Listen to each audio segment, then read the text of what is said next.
Welcome, ladies and gentlemen. Your host, the Raven, here, back with some Darkest Dungeon action. Been a long time since I've been on it. Been a long time since I made a video. Reason being, it's a tough game, and sometimes I like to step back from it a little bit.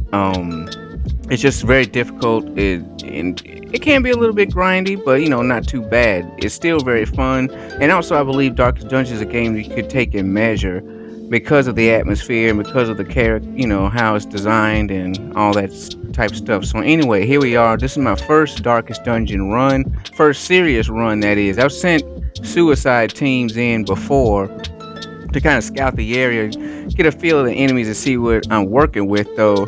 But I never want to risk any good heroes, so I always send in little level ones, level twos, just like little suicide squads, basically. Like, they're going in there just to die. They're going in there to learn the enemy's moves, see what they do, blah, blah, blah, blah, blah. Anyway, they don't make it far because it is very difficult, especially the stressors. I think that the number one enemy, or the number one thing you have to watch out for anytime you play Darkest Dungeon, whether you're in the last dungeon or whether you're in, the cove or, whatever area you're in, is stress. Because damage, like physical damage, you can mitigate through protection. You can heal it through food, and if Vestal or Arbalest or any other person who has like a healing ability, no matter how small, you can heal physical damage. You can heal blight, you can heal bleed, you can heal the DOTs, the new DOT horror. Like I say, I've been on some other games, so coming back to it, there's been a lot of things updated. Horror is a new DOT that's just been recently added, and I haven't yet experienced it, but I prepared for it anyway. My philosophy going into this dungeon was better be safe than sorry. But anyway, you can mitigate all the DOTs and the physical damage, but you can't mitigate stress very well. You can't. Houndsmaster is good at stress. The Jester is good at stress. But the problem with those guys, in my personal opinion, is that while they do mitigate the stress, you lose a spot for defense, you lose a spot for attack, because you have that guy just trying to heal stress all the time, and the witches and the madmen and all the ghouls and all the stuff, it seems like there's so many enemies that cause stress, and they can just simply overwhelm you with stress way faster than the Houndsmaster or anybody can get rid of it. So my thing is just try not to get it on them in the first place. A lot of trinkets I've equipped have like 10% stress relief, things of that nature to mitigate the stress or whatever. Now these guys here are super crazy. The one thing about them, though, if you have two of them together, you don't ever have to worry about being attacked, because they have no they have no ability to attack your characters. They can only heal themselves and protect, heal themselves, heal each other, and they can protect one another. That's it. They'll never do damage. So that's one thing about them. So but they can be annoying if you don't know how to deal with them. Sometimes they can get in the way and they can interfere at a crucial moment. So if you can, the faster you get rid of them, the better. And they're pretty easily dispatched. They're just crazy underworld cultists, crazy dudes or whatever. I think their design is awesome. I really like the design of the monsters down in the Darkest Dungeon. This is my first run. You have to complete it 4 successful times in order to beat the game or whatever, which a lot of people have expressed, as artificial difficulty, artificial longevity, and I do agree with that. After coming here, it's like when you get to the last dungeon, you want to be at the last dungeon. You don't want to get to the last dungeon and like, oh well, it's kind of like the Princess in Another Castle with Mario Brothers. Oh, you did all this stuff, but this ain't the real princess. Yuck, yuck, yuck. It just seems so like asinine. Just seems a very irritating thing to do. But hey, that's the way the game is made. So I gotta roll with those punches. My team, I'll comment on really quickly. I didn't want to bring the soldier guy, the Crusader. It's not the fact that. It's just he's good for the front 2 people, but he sucks everywhere else. Like his healing sucks, his de-stressing kind of sucks, and you'd rather him attacking anyway The one thing he's good at though is defending the, taking on enemies that are the first two ranks, and he's very tanky, so that makes him good. But anyway, this is my B team because I had forgotten the fact that you have to complete this dungeon 4 times in order for you to win. So I'm thinking, hey, I've never been in the Darkest Dungeon before on a serious run. I don't want to risk my quote-unquote good heroes. They're all veteran rank 6. They're all legendaries or whatever, and they have their gear maxed out and stuff. But what I mean by better, as in better quirks, stuff like they come with speed, protect, extra damage, extra accuracy, stuff like that. That's just extremely useful, and having those abilities and quirks on them naturally means there's more room for you to play around with your trinkets. You don't have to use trinkets to patch holes in your character's defenses. So that's why this is, like I say, this is my B team. This isn't the ultimate team. These are guys that they're good, they're really good, but I do have some that are slightly better, slightly better quirks or whatever. Anyway, those guys are easily dispatched. Them robe dudes are really creepy because it's just robes underneath all the way. I made sure to bring tons of torches, tons of bandages, tons of everything, because you don't get treasure in the Darkest Dungeon, at least on the first run. Every battle concludes with just the enemies dissolving. You don't reap any rewards. There's no curios, none of that. So why wouldn't you fill up your space with as much supply items as necessary? You want to be as prepared as possible, because it's better to have it and not need it than to need it and not have it. And just getting to the end of this, it was insane. You run out of everything. It's like you take so much damage, you take so much of this, so much of that, like battle after battle after battle. Wears your characters out.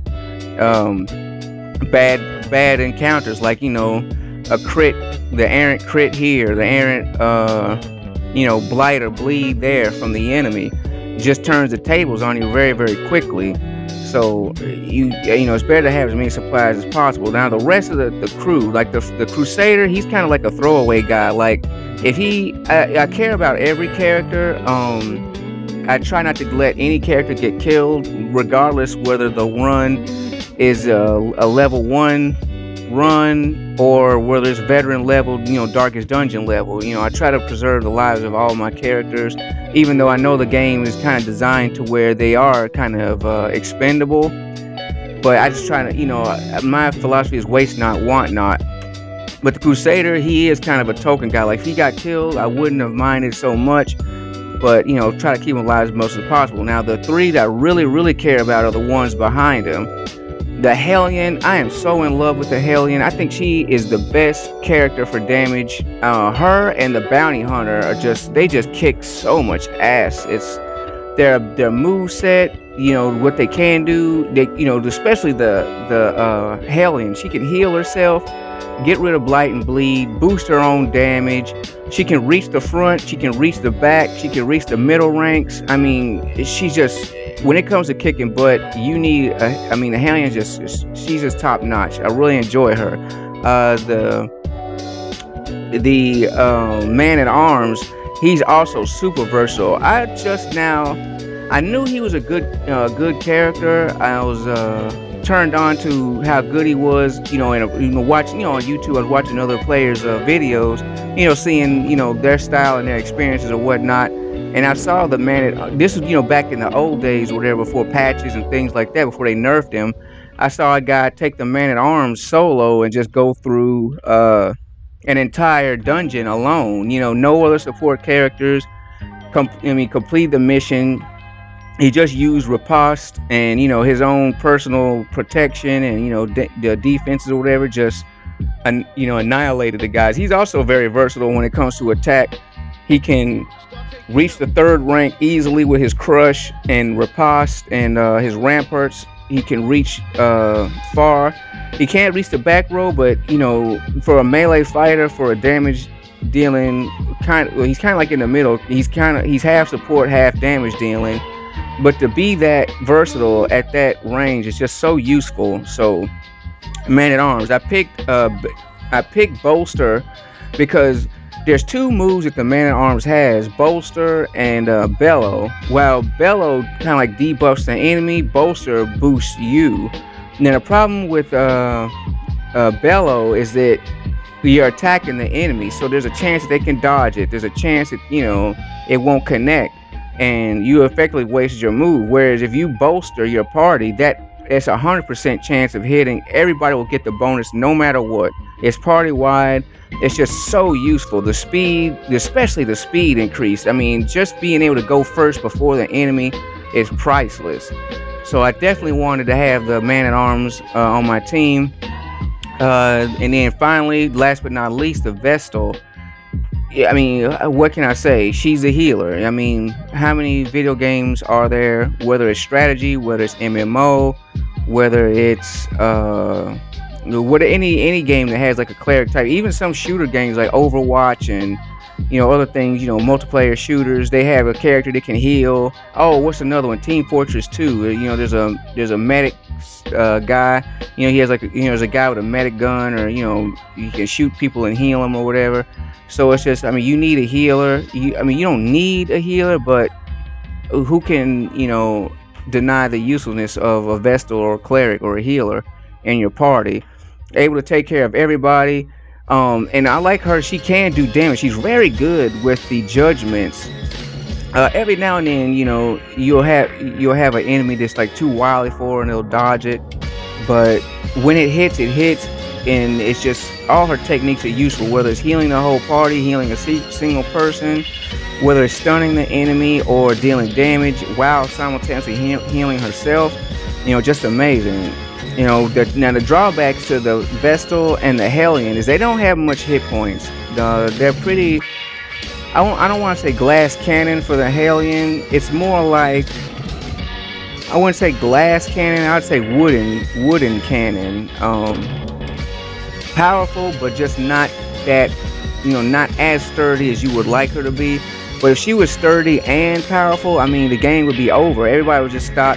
They just have like one Vestal or a Man at Arms or something in the back, and then they have three Hellions or whatever, just yelping people and chopping people up or whatever. Well, they can only two, because most of the moves only work from the first and second ranks.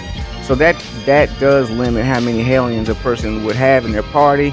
But still, though, if it was possible, that's what people would do. So there's a give and take with everything. And the Crusader, he's just in the middle. He can do a little bit of this, he can do a little bit of that, but not much of anything to really stand out amongst the crowd. And that's why, yeah, like I said earlier, if he dies not too keen, it would be a loss, obviously, but not so much of a loss, Anyway, lots of food, lots of torches.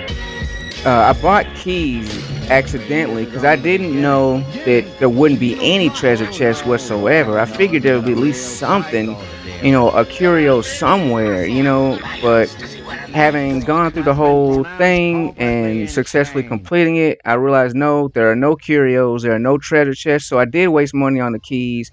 I did waste money on that new item that gets rid of the new DOT horror. I think it's called laudanum.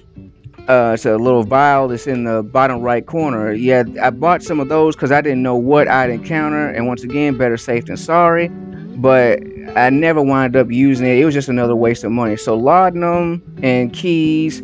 Oh, and shovels. That's another thing I thought, because sometimes, especially with certain areas, Darkest Dungeon likes to throw you curveballs by just having a bunch of blockages like everywhere, So most places I always take two. Every time I go out on an expedition, no matter where it is, I take two shovels. And if I get to somewhere like the Coves or the Warrens or the Weald, places where you're just gonna run into like blockages or whatever, I try to take at least three. So using that same logic, I bought 3 shovels with me this time, but never need to use them. The place under here is some kind of smooth stone paved hellhole. If you look in the background, you see graves, you see all types of stuff. So apparently people been carving out stone demon faces and chiseling things for centuries in order to get this, correct. Because somebody has to do the groundwork, and the aesthetics of games like this, where there's dark and creepy atmosphere, and there's crazy gothic and dark sculptures and architecture or whatever. You just take it for granted because you're just saying, okay, this is the last dungeon, this is the hell level or whatnot. But if you think of it in the real, somebody had to build that. I highly doubt like those cultist dudes that spend all their time biting themselves and hugging up on each other or whatever.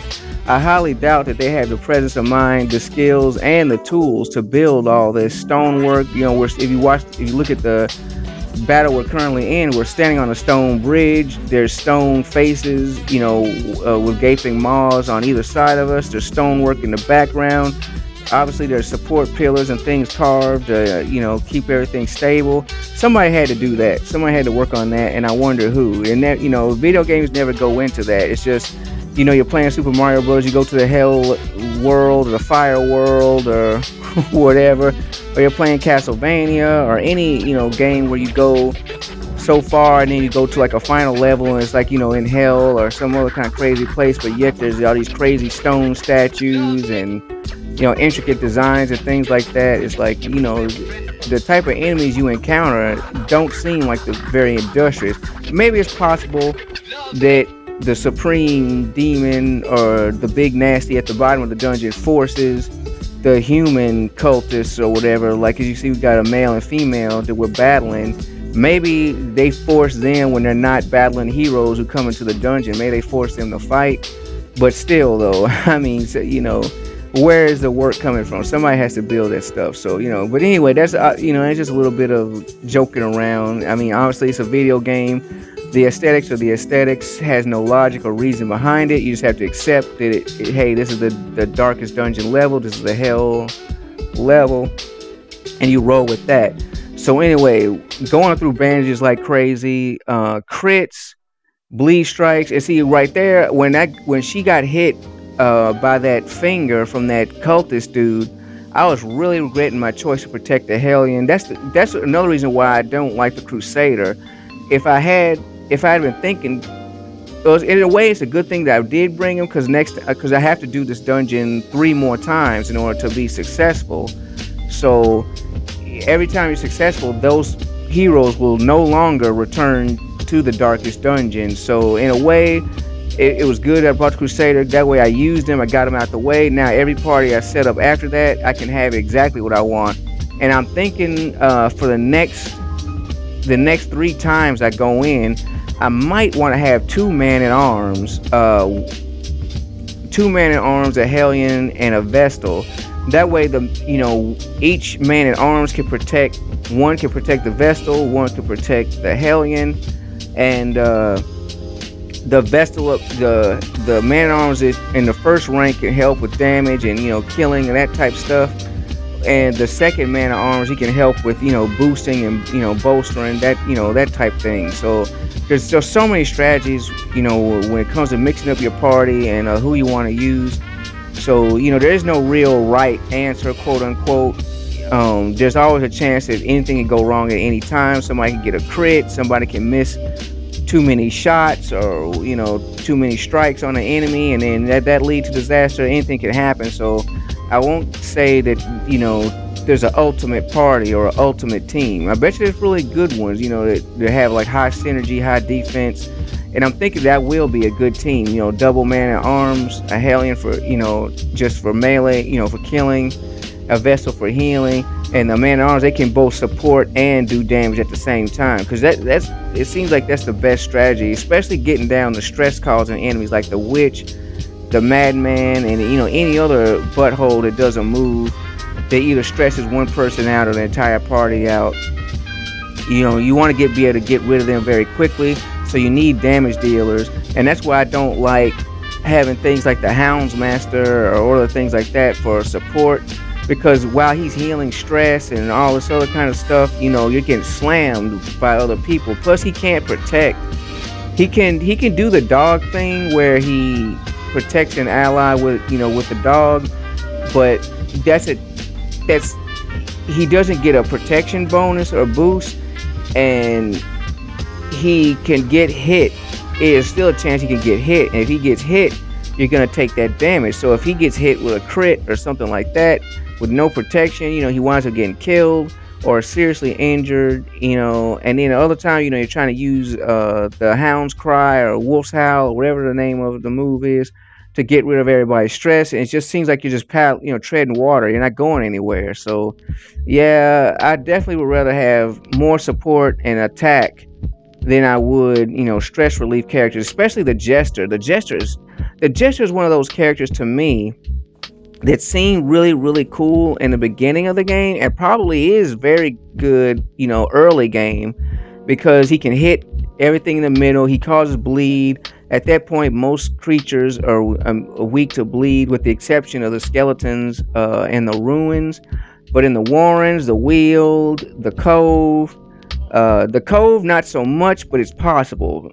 It is possible to inflict bleed upon the fish people and whatnot. They resist it highly, but they still are susceptible to it. So any party where it's like, you're trying to, it seems good, because like you're trying to cut these guys, cause bleed, and the Jester can hit two people in the middle, or he can hit this guy, he can dance around, and with the positioning, he can move to the front really quickly, move to the back really quickly, or these type things, doing damage at the same time. But in the end, it's just like he has 0 hit points. Like even max clothes and everything, the dude only has like 30 something hit points, which it's a gross underestimate. But I'm just trying to drive the I'm trying to be accurate. I'm just trying to drive home the point that he just simply too frail. He just doesn't have he's just not good. He gets killed very easily. I've lost so many Jesters through my playthrough just because they don't have any hit points. You can be killing, you can kill 1 million guys with a Jester, and then the one time you get a crit from a monster, he's at death's door, then the next monster polishes him off, and it's just like, another one. It gets to a point where you're sick of getting them off the stagecoach to raise them, so Jester not so much. Good early game, especially the Weald or something like that, because he can hit multiple enemies, and that DOT bleeding is very potent. Bleed and Blight are really extremely useful for you, the player. I'd say Darkest Dungeon is probably one of the only games that I've played where the status debuffs and stuff like that are more effective for the player than they are for the enemy monsters. Because when the enemy hits you with a bleed or blight status or whatever, boom, you drink a potion, you drink a band-aid. Oh, you drink a band-aid, ha ha ha. You drink a potion or anti-venom or debuffs or whatever, you take a poultice or whatever to cure yourself. You get rid of it instantly. Whereas if you inflict bleed and blight on the enemy, they have no way of negating it, of mitigating it. So if you stack it up, they just have to tank it. They just have to sit there and swallow it, and that can be very effective for you. So bleed and blight, very effective for you, not so much for the enemies. And so then once again, that's why the Jester seems good early game. But then it's like you get to the Cove, or you get to the Ruins, and you're doing a veteran level, or not veteran level, the level 5 quest, and it's just like every time you hit, resist, and it just gets to a point where he's barely doing damage. He can't go where you need him to go. He's always getting killed, especially the Cove. The Cove is notorious for hit points. Each area has its own specialty of how they try to kill your parties. And the Cove, it's physical damage and bleeding. You might get a little bit of blight and a little bit of stun from the sea snails or sea slugs or whatever, but if you don't encounter those enemies, it's going to be bleeding, it's going to be physical, it's going to be a powerful physical damage, especially like the spear fisherman, the giant crab, stuff like that. And I always find the Jester just doesn't hold up. And the Crusader, he's sturdy, he's good for mid-game or whatnot. I would say he's good up to mid-game, but then it just gets to a point where he's just not as versatile. You would rather he's not the worst. He's somebody, but you just rather have someone that can, deal more damage or reach more ranks or whatever. Just more versatility. It's not the fact that he just totally sucks. It's just the fact that his versatility is very limited. And as the dungeons get stronger, or like you progress further, it's just harder and harder to use him. Some of his moves are only good for like emergency situations or rare situations. Luckily for me, the Holy Lance move that he has did come in useful, because you can, party got surprised a couple times, so you have to use that to go forward, and that makes it the difference. But 9 to the 10, if you don't get surprised or whatever, you got the upper hand on the enemy, then it's like, okay, this guy has a totally useless move. He'll never use it. It just doesn't work. But so yeah, if I had my choice, it'd be double Man at Arms.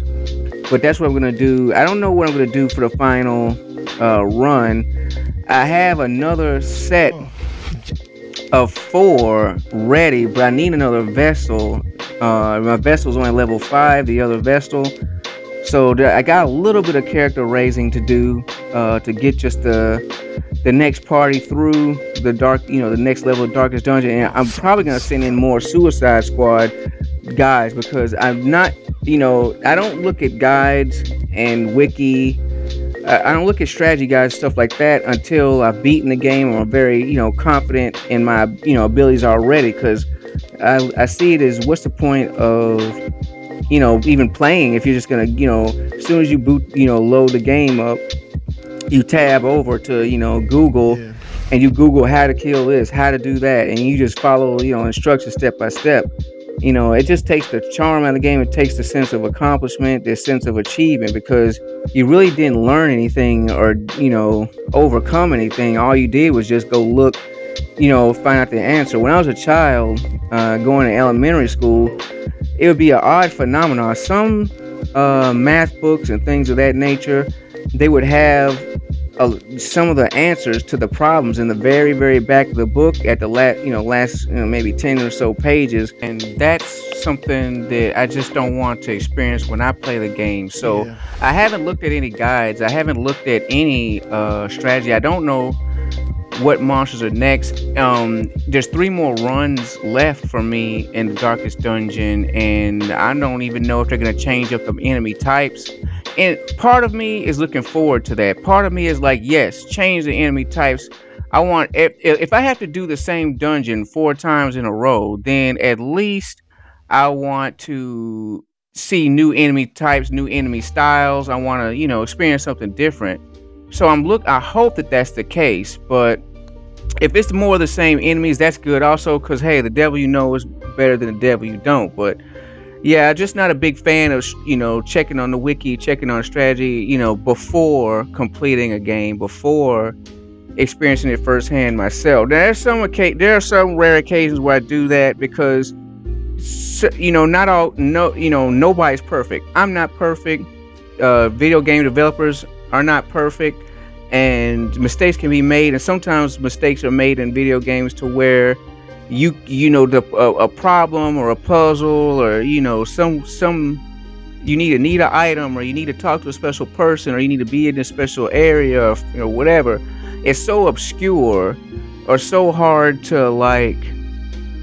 intuit or find out on your own just through regular play, that it facilitates, it necessitates you needing to check on a wiki or something like that. And kudos to the person who did tough it out, who was the person that was able to put it up there, because wiki, people don't, they think that wiki is just this magical thing that I guess they figure the devs or some other person who has advanced knowledge to put it out there. But a lot of times it is formed through the trial and error of players, such as you watching this video and me myself playing the game. So it's not that it just didn't come out of nowhere. So the person who toughed it out, kudos to them. But yeah, I try to avoid the wiki or strategy guide unless I've already beaten the game for myself or whatever. And plus, not all strategy guides and wikis are perfect.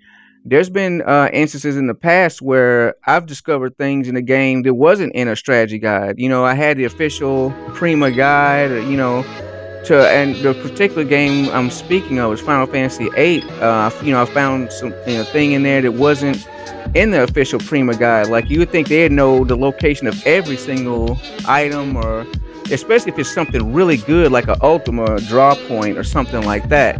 You would think they'd know about it, but hey, it's based on human nature. It's written by humans. Games are designed by human beings. It's played by human beings. Human beings aren't perfect. So anyway, though, the aesthetics, the monsters, I very much dig. I didn't know what to expect for the last boss, which is pretty cool to me. I like it for things to be different and change up, but it does seem to be a take on the abyssal crawler or whatever. That creature that, if you go to the ruins, there'll be like a tentacle or a thorn coming out of the ground. It'll have a red orb in it, and if you place a torch in it, you'll be sucked into the dark dimension. And I forgot the official name of that creature. I call it Abyssal Crawler or whatever. And it's the last guy's kind of based off that. So it was frightening because you're thinking, oh crap. But at the same time, though, it's also like, I've seen something like this before. Although I've never beaten that Abyssal guy. The problem with that Abyssal guy is the fact that when I find him, I'll either have a party that's too weak, or if I have a party that's strong, it's just I never see the rune, or I'm already about to beat the mission or whatever. And it's like, why would I give up all this loot and all this gold, risking a fight with the creature from the dark dimension or whatever, when I can just succeed. But anyway, the map system in this is very different. Unlike the other maps where the map is laid out all together right off the bat, you can pick your path from the get-go. You can plan your route ahead of time. As soon as you're in the first room, you can plan ahead. This one, it's only revealed as you go, and I don't feel one way or the other about that. I mean, I guess it's just a cool mechanic. I mean, it makes it more difficult because you don't know where you're going, but still you got to go forward anyway, so there's not much choice, especially if it's just a split path between A or B. You have no preconception of what's where, because both rooms appear empty. So going up, going down, going left, going right, what is it? Do what you feel. I chose go down first, then up first, and then I always try to progress forward. I think that really helped me too, when I was doing this run, is it on the map, it just reveals to you the next spot as you go. So, but if there's a choice between two rooms, I always pick the forward room. So anyway, I picked this time to camp, which in retrospect might have been a little bit early, camping. I probably could have toughed out one more battle, but once again, I didn't know what to expect, and I was still under the impression during the time of play that I was gonna kill the last guy. I totally forgot about the 4 times mechanic or whatever. So I'm thinking this is the last master or whatever. I don't want to screw up. I want to be as safe as possible. So I did take a camp now. 4 rooms in, 5 to 6 battles in, and also the man-at-arms was getting really high stress, and that's the last thing you want, is to get to the end and everybody be in perfect condition except for one guy who's just about to have a heart attack, just overstressed, and that's just something you just don't want to have happen. So anyway, lots of buffs. I can't express enough the camping skills. Invest in your camping. If you've never made it to the end dungeon before, or even if you're struggling with the regular content, the regular dungeons and areas, you might want to take a look at your camping skills, because that's your clutch healing. That's your clutch saving, is your camping. Most of the time, all of them start off with the basic, get rid of the guy's stress, or relieve minus 15% stress, and that's okay early game. But to seriously progress, if you're serious about completing Darkest Dungeon And once again, on Darkest Dungeon settings, I have Darkest Dungeon settings enabled. I've never turned them off, no matter how frustrating and infuriating the new mechanic they've introduced has become, where they nerfed this ability, or they took this trinket, they nerfed this trinket, or whatever they've done. So far, I've managed to stick with the Darkest Dungeon settings. I haven't changed it yet, but I still have 3 more runs left before I complete the game in the Darkest Dungeon. So, but I'm gonna tough it out, because that's my goal. You might as well, I want to beat it legit, so to speak, and then I could go back and maybe take off some of the more annoying things that they've changed, and I feel are kind of like unnecessary. But anyway, camping skills, and surprisingly, camping skills are very, very affordable. Unlike your armor and equipment, you have to be very careful when you're leveling a hero. Is this guy worth it? Because, first you're paying $100 for this, then it's $600, then it's, $1,600, then it's $2,500, and it's like, is it really worth sinking 20 grand into this guy, healing his quirks, securing the good quirks, the positive quirks? You want to lock those down. So locking down positives, getting rid of negatives, which you can do for free if you're willing to put in the grind effort by going into the cove, bringing holy water, and finding those corals.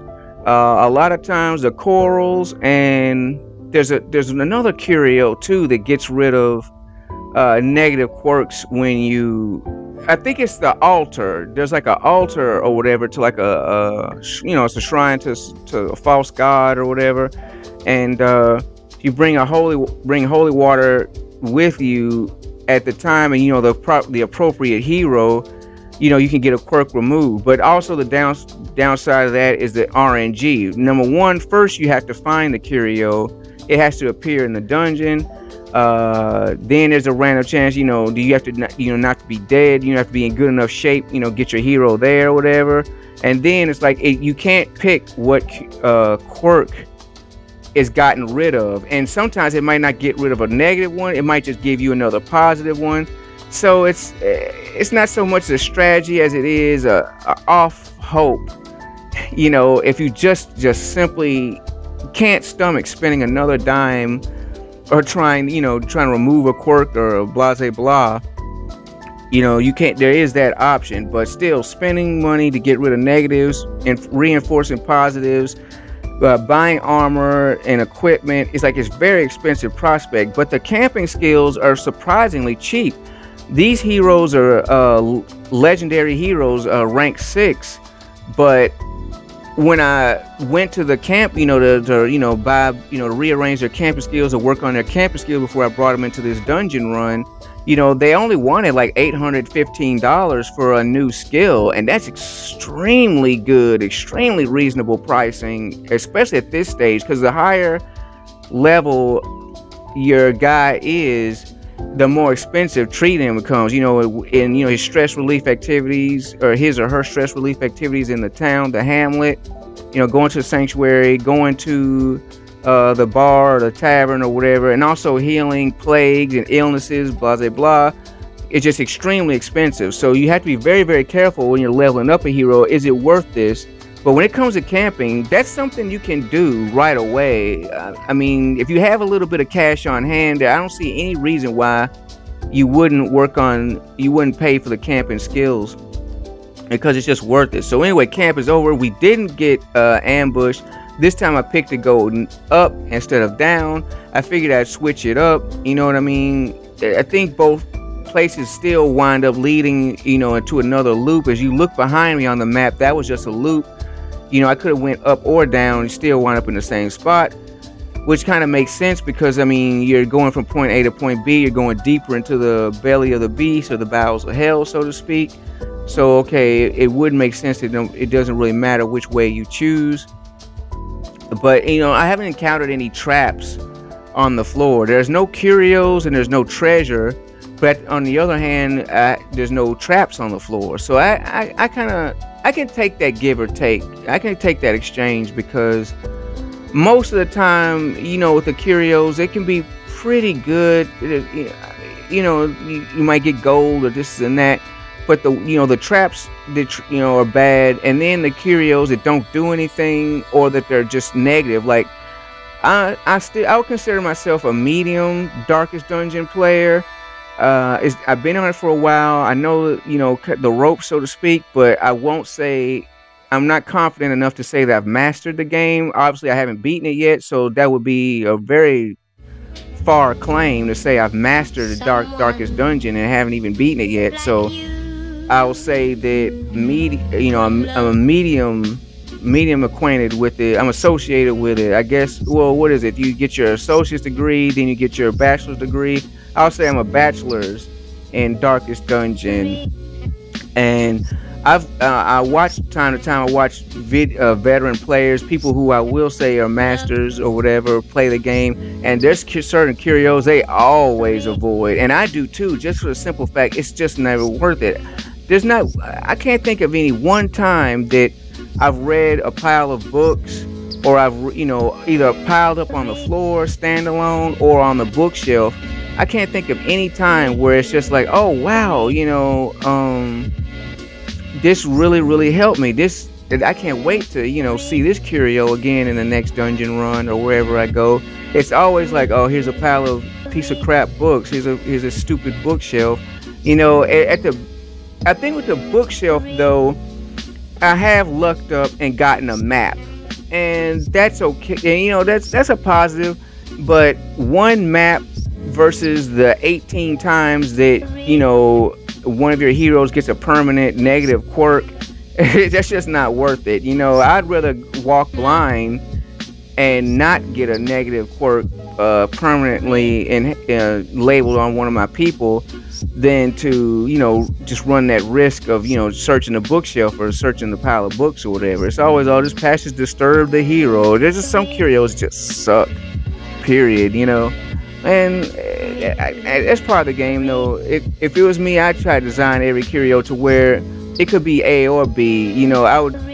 Every time the player saw it, they have to at least give it a chance to think, like, should I not? I never want to have it to where it's like, oh hell no. You know what I mean? And immediately get away from that. So anyway, combat wise, the enemies aren't changed up, which is a good thing though. It's the rend for the new gods from the first two guys, they're just melee. The rogue guys and the male cultist guy, they're straight physical damage, they're straight bleed damage. The only difference is the rogue guy, he can hit the 4th rank. And I found that out the hard way when he hit my Vestal really hard once. But he can't hit the 4th rank, so you have to be careful of him, although he seems to prefer the first two rows. I've gotten a lot of wins just through guarding my Hellion with my man-at-arms and getting the riposte on the guy. That's been very effective strategy. And the stressors, just get them down as fast as possible.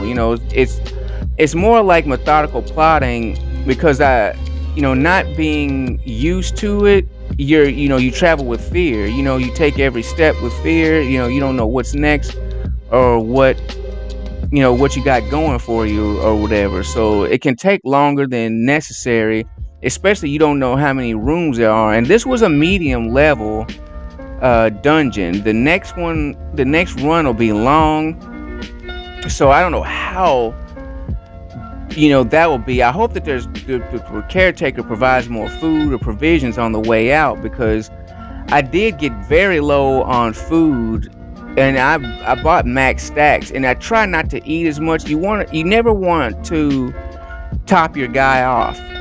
That's one thing that I've learned not to do, is that you have that urge. You got a hero that's taking some hard hits and you're scared. You're thinking, oh crap, I don't want to go into the next fight with this guy severely hurt. So what do I do about this?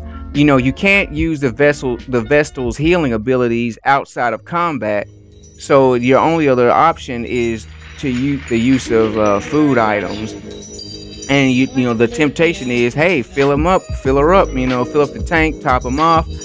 But if you do that, if you top off your guy every time, you're gonna run out of food, and not knowing how long you have to go, that's a very unwise thing to do.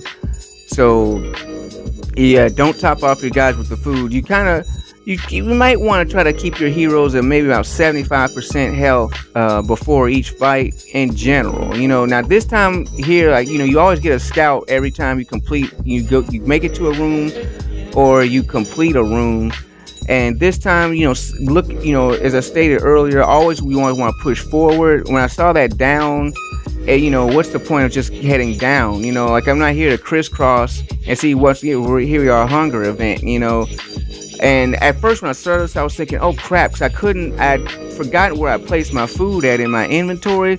So when I saw it, I was thinking, oh man, I'm gonna have to starve. But then I realized, wait a minute, if I didn't have any food, the only option would be starvation. So luckily I had enough to satisfy the need of the hunger need of my heroes, in which they took the, you know, each one takes one ration. So, you know, you need 4 at least. I had 7, so I'm left with 3. But after that, I did panic on the inside because you don't know what's next. You don't know how many more rooms you got to go, and you only have 3 things of food. Where, you know, hunger events can come up very, very often. And some stages are more notorious for hunger events than others. It seems to me the Weald and the Weald and the Cove are very hunger heavy areas. It seems like every room you go to, they need to eat, and it's like, that's, you know, that's crap. Like, what's going on, you know, down here is taking so much stuff. Now see, now this enemy is the first one that's new, and as you can see, his skill list is empty. A little bit of panic, well, not so much panic as it is like, okay, let me take note of this guy, because the other 3, the flesh wall cultist, crazy guy, the female cultist, and the, you know, the robed cultist nightmare dude, I know what they're about, so I know how to handle them. And one foreign enemy is better than a whole team of foreign enemies. But I knew he, you know, he looks like he does something, and especially if they seem to be in an odd shape, like they don't have any arms or legs or something like that, 9 times out of 10 they're gonna start inflicting a lot of status and a lot of stress. So I wanted to make sure that I focused that guy down as quickly as possible, because, you know, I know how to deal with the, you know, besides the stressor chick, you know, I always get the stressor out as you know, as quickly as possible. But for that half statue, half like lump of tentacle flesh thing in the front, it's like he might cause stress, he might do physical. Most of the time they don't put stressors right at the beginning, because they're vulnerable to attack from your heavy melee party members. So I wasn't too worried about stress. I figured if I get the witch down quickly enough, I can then, you know, focus this guy down, and that was my battle strategy. And seeing a new monster, actually, in a way, it kind of lifted my spirits, because now I realized that, you know, I am making progress. I am getting close. It's kind of, once again, a Super Mario Brothers reference. When you're getting close to Bowser in the old NES versions, or, you know, the Super Mario Bros. 1, 2, and 3. I don't know how many viewers watching this video are old enough to have played those in the, you know, in their original forms. But as you start to get close to him, you see flames of fire that he spits towards, you know, you at random. So it's like, you know, you're getting close to him, because he's trying, you know, he's throwing shots at you. You know, he's shooting at you. He's, you know, he's letting you know he's trying to get you before you get to him, you know, basically, you know. And you can actually get killed by those things if you're not careful. So when I saw this statue octopus tentacle pile of crap, that's the feeling I had. This is the flames from Bowser letting me know that I'm getting towards his lair. I'm getting close to him. You know, I'm getting close to the end. So in a way, it's a little bit encouraging, a little bit of fear because I don't know his abilities, but also a little bit of relief to the fact there's only one. And then he did try to attempt to stun my Hellion, so I was right about my hunch that he would do some kind of wild status effect, or, you know, something like that. Because he doesn't have any arms and legs, you know, you don't see much physical damage coming out of him. Whereas like the rogue guy, he's robed, and at first you can't see anything, but you know there's something underneath there, because if you look at the crack underneath his arms, the split between his robes, you see all types of stuff, like a mass that looks like tentacles or whatever. So you notice he's hiding something, and he has arms and legs, so that denotes physical ability. Just like there's a difference between snakes and cats. Cats have 4 legs, they run around, they can climb, they can jump, whereas snakes, they don't have arms and legs, so they can still move, but I think they can spring, but I'm not sure how good snakes are at jumping. I know that a lot of varieties can climb trees, and there's even one that can glide between trees. It flattens its body and glides between the trees or whatever. So they have mobility, but still though they can wrap around you, but they can't physically grab you like with hands or claws. So you see a stone lump, it's got to be status effect or stress or something, but whatever it is, you want to get rid of it. And so far we've been pretty good on the RNG wise in all these battles in this run, because I've got 2 close calls with some crits, a couple of crits from the enemy or whatever that devastated. One that devastated my Vestal early on, and then a couple of others that kind of shook up my Crusader and my Hellion. You have to be very careful with those crits, but just not a bad run, especially being with the experience of Darkest Dungeon that I've had so far. I mean, there's times where you can just get crit after crit after crit. I mean, the Annihilate, you come in with the top heroes, but then just that one instance of a bad battle, bad rolls, and you're either somebody's dead, they're dying, or you're debating should you retreat or not. So I will say very, very fortunate on the RNG so far as combat wise going.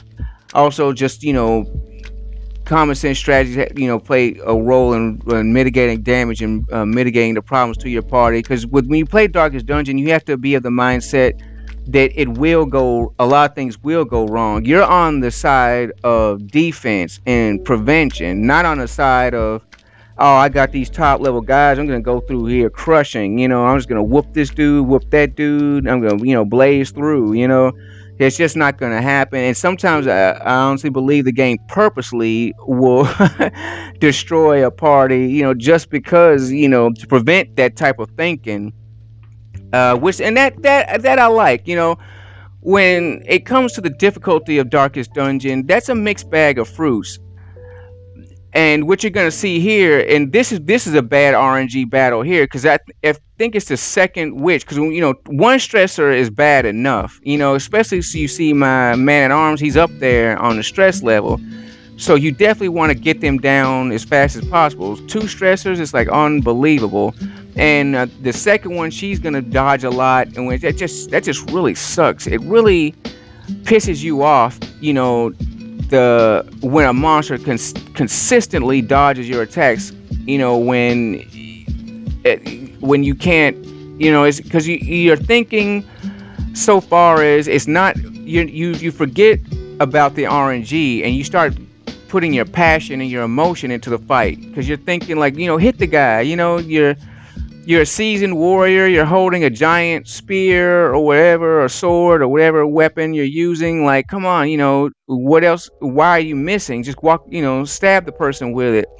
But it's not a real life fight, it's RNG, and they can dodge 50 times in a row to your extreme frustration and infuriation. And it just is how it is. So once again, you have to be prepared that you're on defense. See, we got this. There's the first dodge from our girl there. She did get hit by the stun early on, and you would think that would put her down, but the stun was, I could have timed it better, so to speak, because you kind of want to stun the guys who probably already taken their turn, because if you have the speed, you can catch them on the next round. And a lot of your characters have bonuses to attacking, especially the bounty hunter. If he catches somebody who's stunned, you get extra damage. See, there's another dodge. I mean, there's just dodge after dodge after dodge. It's like unbelievable. So we got 2 dodges in a row from our cultist, apocalyptic occultist witch cultist crappers.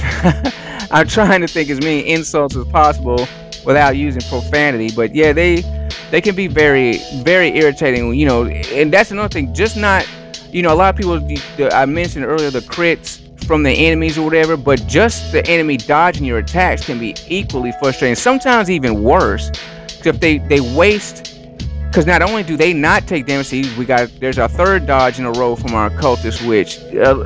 Not only do they dodge your attack and not take damage, they waste your turn too, so it's kind of a double whammy. If they hit you with a crit, it's like, oh crap, you know, a crit, you know, that's a serious situation, you know, this person's at death's door, or they're almost at death's door, you know what I mean? So, you know, you could be panicked, but it's, in the end, it's still physical damage. It's still, you know, whatever move, or, you know, there's our 4th dodge, whatever move, you know, is, you know, whatever move they've done, you know, boom, they've done it or whatever. So if it's health, heal, you know, got to do some emergency healing. If it's status, you got to hurry up and, you know, do some emergency patchwork. But when they dodge your attacks, your turn is wasted, and it's like, it's basically you're giving them free turns, and sometimes that could be way worse than receiving a crit, you know, because how can you heal a lost turn? You know, the vessel, she can heal physical damage. You can put a band-aid, you know, bandages, the anti-venom, the antitoxin or whatever can deal with any status effects, but there's no way to get a turn back. There's no way to get, you know, your move back. So that can be very devastating, the dodges. I think, yeah, dodges make me so mad. They're probably more frustrating than anything. And then we finally went masochistic, or did he go irrational? I forgot. But we, you know, we got affliction on our man-at-arms. You know, one thing I wish would happen though is the fact that when you first get the stress and you reach to that point of getting an affliction or whatever on a hero, you know, you would think that logic would dictate, so since stress caused this affliction, getting that stress back off of him should get rid of it. And there's plenty of times where I've had a hero reach 100 stress and, you know, get afflicted or whatever. Then I bring him back down to like 50 stress or 0 stress in, you know, some instances.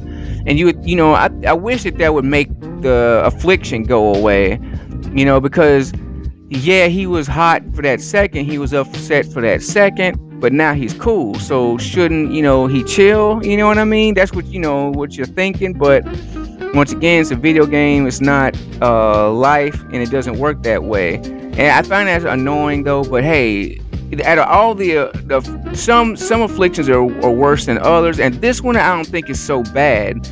The ones I don't like are the ones where where they pass turns or they switch positions. They use their turn to just switch positions, because that's devastating. They throw your formation out of loop, you lose a turn, and they throw your formation out of a loop. You know, there's some that are way worse than others, and there's some that's just, it seems like it's more just like hollering than anything else, and that's what this affliction seems to be. It's just it's what I like to call a hoopla affliction. It's just something that where every now and then he'll do something extremely irritating or annoying, but you know, the damage is negligible. So anyway, we're approaching this final room. We're approaching this final boss. I'm thinking, what can I do further to help my guys? You know, you want them to be in tip-top shape before you proceed. Anything you could do possibly to give yourself a helping hand, I recommend it. I mean, there's just simply no reason to not enter a fight, you know, having not done as much as possible for your heroes or for yourself, you know. And once again, those shovels I found to be, you know, were useless in this run. Shovels, keys, and the laudanum were two things that turned out to be not very helpful. But anyway, here is the master of this first run, and as I say, he seems like to be a version of the abyssal crawler or whatever. And seeing that cultist guy behind him, I was actually relieved, because with the abyssal crawler, the one you encounter in the regular dungeons or whatever, it seems like he mostly appears in the Weald and in the ruins. It's like he has these little clapper claws that come with him. So you have to deal with the main body, the main creature itself, plus two little helpers that do a lot of stress and a lot of I think they do a lot of stunning too. So that's that's kind of like double negatives. Whereas this cultist guy, this rogue guy, we've been battling him since the get-go. We know what he's gonna do. He's gonna try to finger somebody. He's gonna try to double claw somebody, two people in the front row or whatever. We know his moves. His moves are physical damage. So it's like soon as you see him, you already know I got this guy covered. He's gonna do physical damage. As long as I keep my health up, heal who needs to be healed when they need to be healed. I don't have to worry about him. I don't even have to spend any thought on this guy so far as combat wise. I have to, I can solely focus on the main boss, and there's a quadruple dodge there. Amazing. Sometimes that RNG comes in your favor, you know what I mean? So, it goes both ways, but 9 times out of 10, it'll be more frustrating than not. So anyway, yeah, the cultist robe guy, we got him covered. He does physical damage. Let's keep that health up. Now we have to focus on this behemoth monstrosity thing that it looks like it's in so much pain. Like, in real life, I deal with a lot of medical issues. I was born with a blood disorder. So being in pain and being under various states of disrepair physically, I'm familiar with. And looking at this thing, how it has mouths here, eyeballs there, it just looks like a mishmash pile of crap. And I don't even see why it's attacking us. You'd think the thing would be in so much misery and pain. It'd probably just, be somewhere in a hole, like writhing. But apparently it doesn't hurt. It's it just looks like hell, but it's very physically able to, do all the things possible to kill you.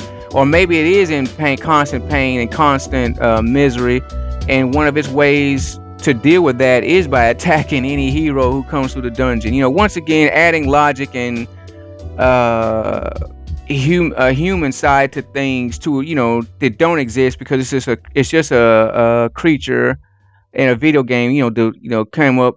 It was thought up by the devs or whatever. So but I like to do that. I like to look at these fantasy worlds, and I like to add a little bit more than what is put before me, as long as it's in the realm of fantasy. Now in real life, that's not a very good thing to do. You generally want to take things as you see them, or for the most part. Obviously every situation is different, but in video games, yeah, I do like to take that liberty of adding fantasy, adding fan fiction, so to speak, adding that headcanon, adding my extra take. So anyway, the thing looks like it's in a lot of pain.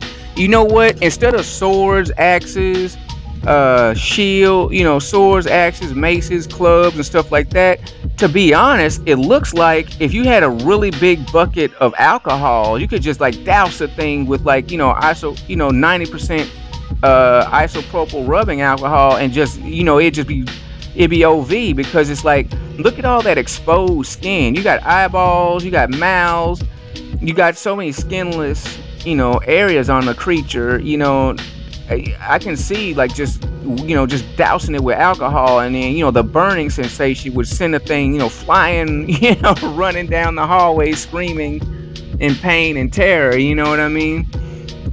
But that's what it looks like. It's like they need to douse it with alcohol. It does look very unclean. But once again, props to the artist. That's one of the main reasons why I purchased Darkest Dungeon in the first place. I love the art style. The imagination of the artist who worked on this is just genius. To be able to have your own style of drawing and create your own aesthetic and look, that it's both. It looks like a comic, and it looks cartoony but serious at the same time. It strikes that perfect balance of fear and fantasy, of cartooniness and seriousness. The thing has claws, knives, obviously it's a twisted form, as I meant talked about earlier. your heroes, they're cartoony because they only have 3 fingers. If you notice, they're all of them, you know, all humanoid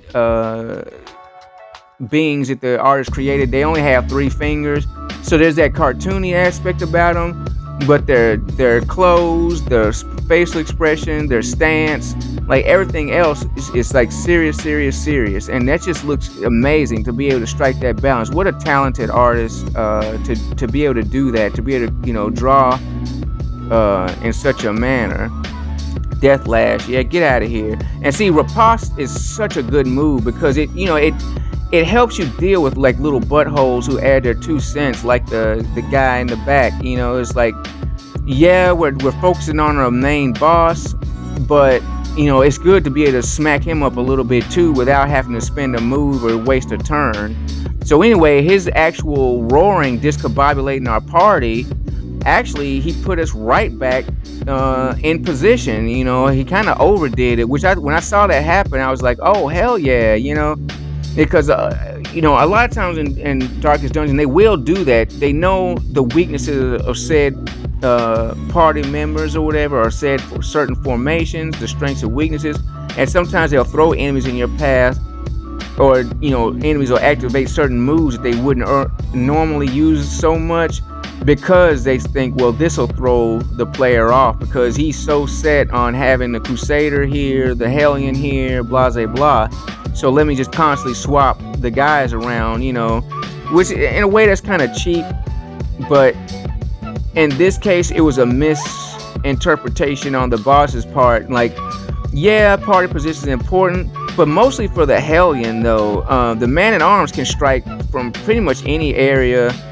I did put Holy Lance on a Crusader because something told me that there would be a creature or somebody that would try to throw him out of position. And you know, the Crusader, he does deal with the first 2 ranks, so getting him out of position does a lot of damage, or you know, makes him very ineffective very quickly.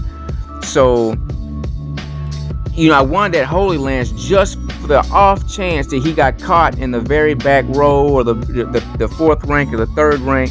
He would have something to do, something up his sleeve, you know, as long as wherever they tend to be, like the Hellion in the 1st or 2nd, you know, as long as they have something they can do, you know, being moved around isn't that important. Like the Vestal, she does lose some moves, not being in the 4th rank, but she can still pretty much party heal anywhere, so she's still able to do something. Long as you have your guys to where they're not just totally helpless just because of a simple trick or a simple turn of events, you know, that shows a strong party. And the Man-at-Arms being 4th rank, he can't do Riposte, he can't do Rampart, he can bolster.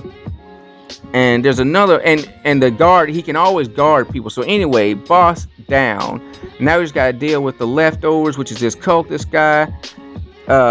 You know, and we've been dealing with his type since the beginning of the dungeon. And that Riposte, as you can see, the effectiveness of it, you know, constantly putting a little bit of damage, constantly smacking him up just a little bit without having to, you know, sacrifice character turn. He's just so useful, you know, for dealing with, like, you know, creatures like that, you know, the guys that, you know, stand in the back and shoot arrows or throw rocks, or, you know, do different little annoying little knickknacks or whatever, you know. So anyway, we're gonna make short work of him. This has been a long video. I appreciate anyone who's watched it all the way to the end, is listening to me talk right now. Thank you so much. I have so much love for you, and I have love for my fans in general, but I especially love the ones who start a video and stick, you know, watch it to the end. I try to be as entertaining as possible. I try not to let my speech stagnate on any one subject. I always try to keep the flow going, you know, just because for those select few, those elect few who do listen to the end, who do stick around, you know, for that end result, and, you know, hear what I have to say. So anyway, he's down. We got an ancestor token. Quest complete. That makes, you know, and just you know, this was my very first serious foray into it, and to come out on top is just such a good feeling, you know what I mean? Yes, I had to do it 3 more times, but I can do it 3 more times with confidence, knowing that, you know, it can be done. It can be accomplished, you know, with, you know, well, not ease, but I would say this run was, I would say it was more on the positive. If I had to give it a letter grade, I would say B. It's not an A. We didn't just, you know, there was some close calls here and there, some annoyances here and there on food, supplies. In battle, you know, we got some ugly crits, you know, some dodges from the enemy. But all in all, I'll definitely give it a B rank. So, you know, one, you know, and that's, B is better than F, you know, and it's not an A, but it's better than F. So anyway, a little bit of changing. We're already max rank, so that's not going to go up. All they can do is change the quirks around, and that's a pretty good quirk for the Crusader, the Weapon Tinkerer, but it's useless now because his weapons at max. So that would be a good, let me change that. It would have been a good quirk, you know, if that had happened, you know, 10 years ago when I was leveling the guy up. But since it didn't, oh well. But anyway, I'm going to wrap up the video here. Much love to you for all those who watched the video. Super love to all of you who stuck to the end. I'm your host, Raven. Don't forget to hit that subscribe button if you haven't. Like the video and drop me a line. What's your Darkest Dungeon experience? How are you feeling about the game currently? You know, get at me. I appreciate you watching and have a great day.